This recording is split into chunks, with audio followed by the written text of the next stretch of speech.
ആത്മീയ ചികിത്സ എന്ന വ്യാജേനെ മാനസിക വെല്ലുവിളി നേരിടുന്ന 10ാം ക്ലാസ്സുകാരെ പീഡിപ്പിച്ചു. മണ്ണാർക്കാട് സ്വദേശി മുഹമ്മദ് റഫീഖിനെ പെരിന്തൽമണ്ണ പോലീസ് പിടികൂടി.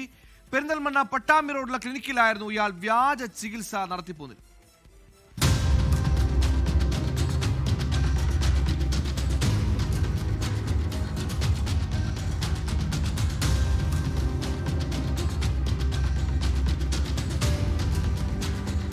മണ്ണാർക്കാട് പയ്യനടം പള്ളിക്കുന്ന് സ്വദേശി മുഹമ്മദ് റഫീഖിൻ്റെതാണ് ക്ലിനിക്ക്.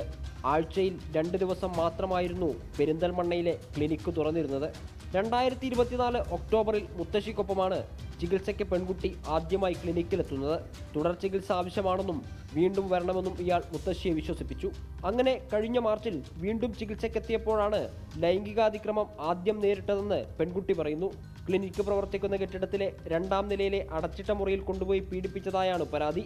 പെൺകുട്ടി ഈ കാര്യം സ്കൂളിലെ സുഹൃത്തിനോടാണ് ആദ്യം പറഞ്ഞത്. 5 തവണ പ്രതിയിൽ നിന്ന് ലൈംഗികാതിക്രമം നേരിട്ടു എന്നായിരുന്നു തുറന്നു പറച്ചിൽ. സുഹൃത്ത് സ്കൂളിലെ കൗൺസിലർക്ക് വിവരം കൈമാറി. തുടർന്ന് പാലക്കാട് ചൈൽഡ് ലൈനിൽ കാര്യങ്ങൾ അറിയിച്ചു.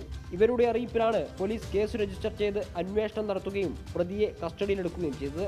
കോടതിയിൽ ഹാജരാക്കിയ ശേഷം പ്രതിയെ റിമാൻഡ് ചെയ്തു. 24 മലപ്പുറം.